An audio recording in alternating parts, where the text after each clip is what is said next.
Absolute Batman, issue 9, Scott Snyder writing with Nick Dragotta on the art. So, Bane! Yep, yep. Bane in Absolute Batman is also just as big as regular Bane. Well, he's pretty big. He's bigger. I would argue that he's definitely bigger. He starts off like regular Bane, and then he hits the Venom, and he goes into like 3 times as big as he normally does. Yeah, big Bane. Yeah, his hand literally wraps around the entire head of Batman at the end of this issue.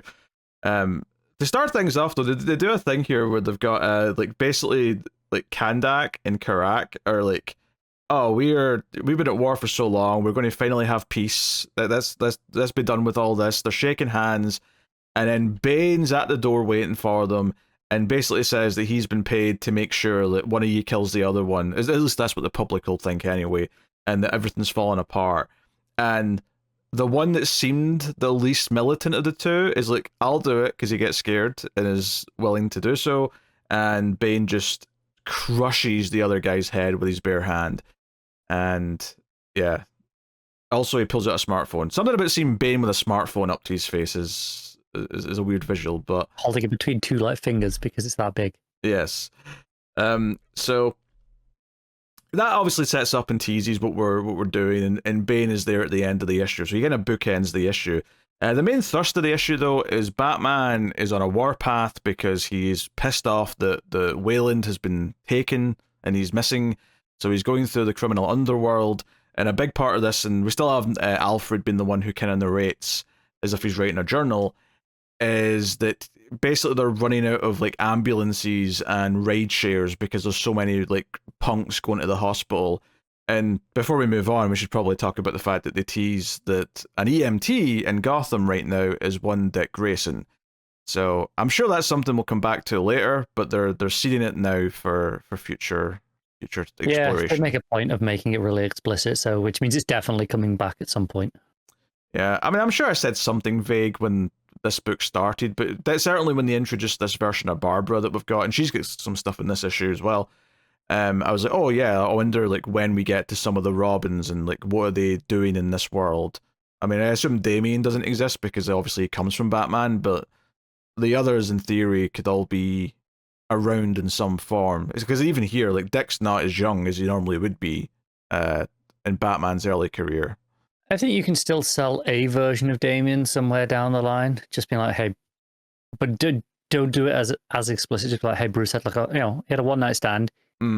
He didn't know who Talia was, right? Or like this version of Talia like doesn't know that side of the world at that point. It just happens to line up. It's a bit coincidental, but I mean, what are you gonna do? It's got if they want to shoehorn it in, right? Yeah, I mean, if it even is Talia's kid, I mean, it could be a different mom. It absolutely could be, yeah. There's no rules to follow here.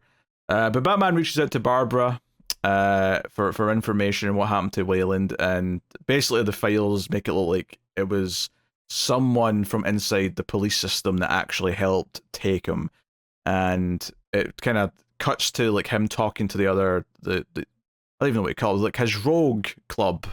His friends, and like he's went to Arkham.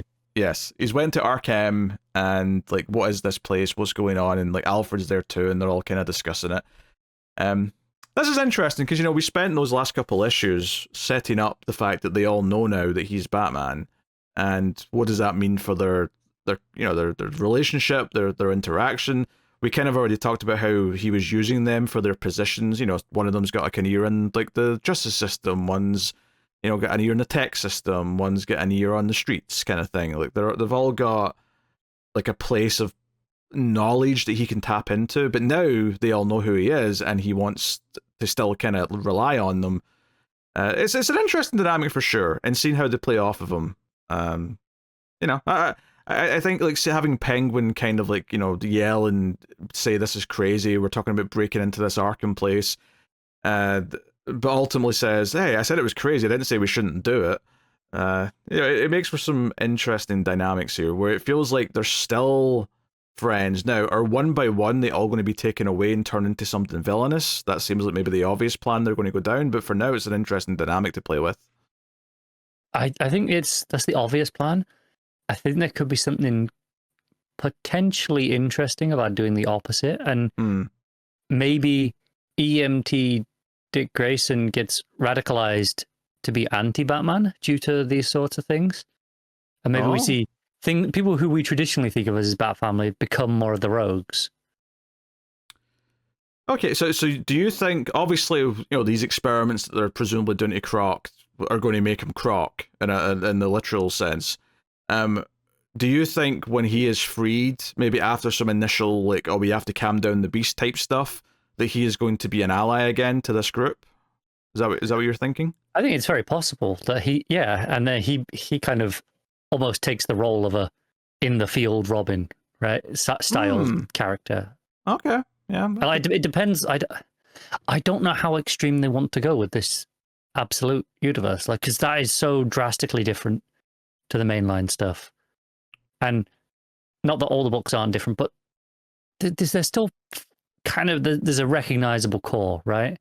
Yeah. Switching his rogues and his family entirely is pretty drastic, which is why I say, like, they could be really interesting, but I don't know if that would be going too far for what they want from this line, like editorially. Yeah, I mean, I don't know about turning the traditional family into bad guys necessarily, but I do like this dynamic of these characters being kind of like allies, and maybe that bond strengthening, because this issue like obviously has this meeting between them where they're kind of like all wanting to help Croc because they all care about him, so that kind of like, you know, kind of helped further that idea of this bond they've all got. And then the flashback with Croc kind of coming to see Bruce and Selina, and the kind of the chemistry there, and Bruce being like his best friend who's going to help him train for his boxing match. All of that is doing a pretty good job of making me kind of care about this as a group, which I think is interesting, in some ways makes this maybe my favorite issue of the book so far. Because the first arc I really enjoyed, but it was very much all about setting up, okay, what is this Batman like, right? And it set up these like friend characters, but this arc, and to an extent the subplot in the last like two-parter, have really went a long way to try and kind of make it feel like, oh no, they are a group of friends, and we're actually, I think, as readers, starting to care about the fact that they're friends.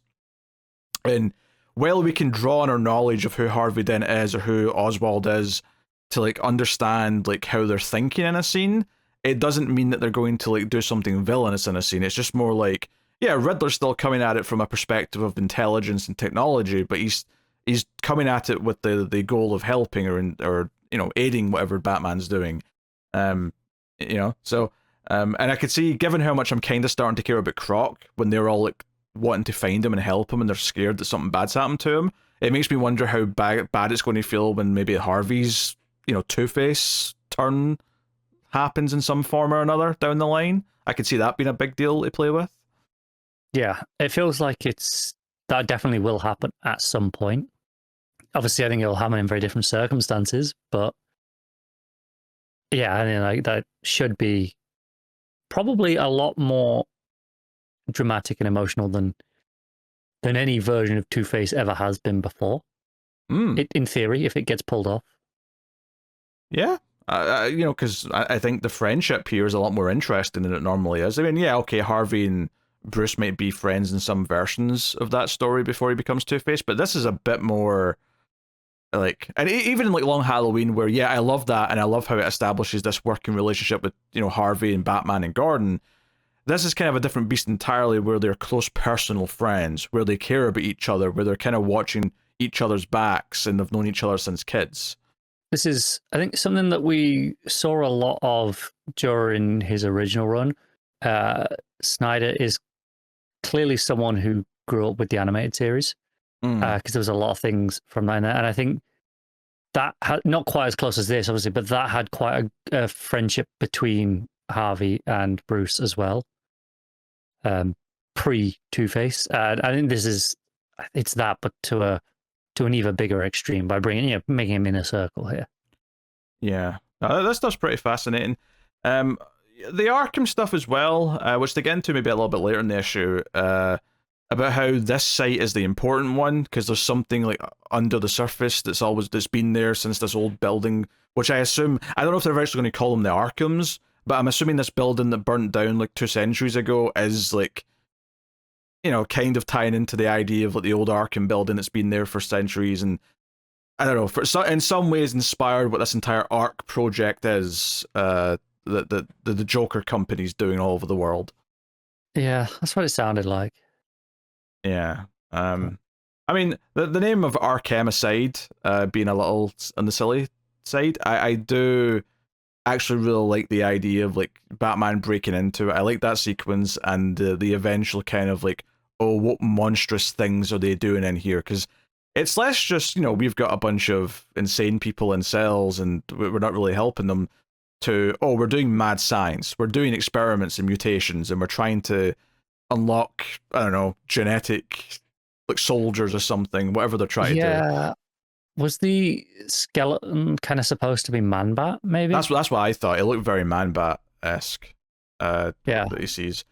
No, I thought the art in those few pages of him like gearing up, like leaving the sub and swimming into this area, because it had this older building that was built on top of. There's kind of a way for him to get in, and that ends up being just kind of a method in, and we get this idea that there's been this secret like underground lab under the building that's not supposed to be on the blueprints that he finds, and he sees this skeleton which looks like a Man-Bat type figure, and then he runs into Bane, and the way that scene plays out is that Bane kind of, we'll call it mocking him, but it's kind of like he hurts Batman's arm and he's like, hey, you've got another arm, and then he kind of like announces what fighting style Batman's using, and then he's like, okay, you've hurt your other arm now, you've got 2 legs, and then like, oh, you've hurt another leg now, and Bruce is like, I'll still kick your ass with 1 leg.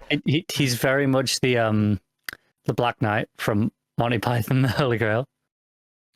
Sure. But just yeah, picturing him hobbling around like Bruce to just get back up and be like, I've got this, no matter what. Yeah, I mean, we know he's not wanting to give up, especially early, arrogant, like angry Batman. He's. I think this is where like I was a little bit concerned going into this arc, because like originally Bane was such a big deal for Batman, right? Like going back to his first story, like that Nightfall stuff where he was just he destroyed him. Like he absolutely just took him apart physically and tactically. I was like, okay, how are they going to do this so early in this run to make it feel like they've earned that level of threat already with Bane? But I don't know. I really enjoyed this sequence here. Yeah, it's good. He's imposing. He wins. He outsmarts them, and physically, obviously, outmans them. Yeah. And that's before he even because Batman says, "Oh, you're just up. Like this isn't even a fair fight," or something to that effect. And Bane's like, "Oh, I've not even taken any of this shit." And then he hits the button, and we get him kind of. And I love how monstrous it is because it really plays into this idea of this entire place being about genetic mutations. And he even says, "Hey, I'm going to take you get you prepped for surgery. Like you're up next. Like you're another candidate for this shit." So. Yeah, I mean, I think that they made him imposing, which is great. He feels like a big threat that Batman doesn't have a lot of time to underestimate him, but he does underestimate him in the moment. Like he does fail to do that. So, and I really enjoyed the breaking into Arkham and kind of the moody teasing of what's in there. Yeah, and the idea that Alfred kind of knew Bane might be in there. He knows something about this. Yeah. But didn't warn him in the end. He kind of backed away from warning him. Just I don't know, didn't want to scare him, didn't want to put him off. We don't know quite where, but yeah, the fact that this goes back a while for Alfred, it definitely just adds something to it. It's not just he's there for this one thing, but Alfred was expecting him in there. Yeah, it sounds like he lost someone who'd maybe been mutated or experimented on sometime back in the day. That was kind of the gist of what I was maybe putting together from what he was saying. Yeah, you see the old photos, and there's one with an eye patch, and I can't help but wonder if that's meant to be Slade, maybe. Oh, well, they're just gonna say that Alfred's just also Wintergreen in this universe. I don't think it has to be, but I can see that they could have done Wintergreen in the same squad, right? Yeah, I can see that. Yeah. And just to point out as well, I do want to say that the flashback in the middle to Bruce having kind of a weird like scene with Selina where I presume she stole a bunch of money and that's why they're having sex in a pile of cash. That was what I assumed, yeah. Yeah. So they're all happy and lovey-dovey. And the primary, obviously, it's still teasing Selina. We've been teasing Selina kind of since the start of the book. And we've still not seen her in present day yet. But the main purpose of the scene, though, is to kind of show the friendship with him and Croc. And the idea that, while Croc might have some questions, it's not actually that big of a deal to let him in and see all this money. Because initially they're like, oh, don't open the door. Like, you know, like, don't let anyone in. This is going to look quite bad. So and I'm like, it's just Wayland, don't worry about it. Yeah. Yeah, it's a funny bit at the end of the scene where he's like, wait, is that actual money? And then, you know, cut. So no. I quite dug this. I think this has been going in interesting. Most of the Absolute books have been, to be fair. Yeah. But I think this is doing some interesting stuff. So as far as the art's concerned, it's nice to have Dragotta back. And it's not that I think it's yeah, on you go. I think it's like not the other artists are bad, but I think it's just a massive difference when he's here on this book. Yeah, like I didn't mind the art in that two-parter. In fact, if anything, I really liked the subplot with the characters talking in the alley and how it was constantly in silhouette until that moment when the match was lit up. Like that you know, it was some really good stuff, but it just felt so different to this. So this feels nice to go back to because it feels like this is what the book's supposed to look like, if that makes sense. I think two things. One, I don't think anyone quite draws Absolute Batman like Dragotta does. I don't think That's fair. It's very much his book, right? And two, the paneling and the sequencing of that action stuff at the end is just top tier. That alone is like, okay, that's why he's on this book. Oh no, that's fair. If anything, for me, I'm like, it's the Batman leaving the sub and like swimming in. Like that's the stuff that I really like the sequences of. Is almost like the moodier pacing and sequencing usually sticks out to me a bit more than the fast-paced action. But I mean, either way, he's obviously. I mean, they're both great stuff. Yeah. All right, what are you rating Absolute Batman? I'm gonna give it an 8.5. I'm knocking like a tiny bit off because it's the same issue I had the same problem I had with the last couple of issues where the first few pages I feel like I've missed an issue. It takes me like a few little bits to get back into it and be like, no, this is the next bit. It always feels like I've missed something. Yeah. Oh, which reminds me, I didn't really talk about the one scene with Gordon and Martha, which was basically just him saying, hey, I'll follow your lead now. You do something. So that's setting something up. So leave that there. Yeah, I mean, I think I agree with the 8.5. Or nah, maybe I might go up to the 9. Yeah, I'll go up to the 9. I think in some ways this is my favorite issue of this book. It's maybe not as bombastic, you know, like obviously everyone remembers him coming out in the big bulldozer thing and all that from earlier on, but I think the way it's sort of making me care about this group of friends as like a family is actually quite intriguing and very different to I think anything that most people were probably expecting from this book. So yeah, excited to see where it goes.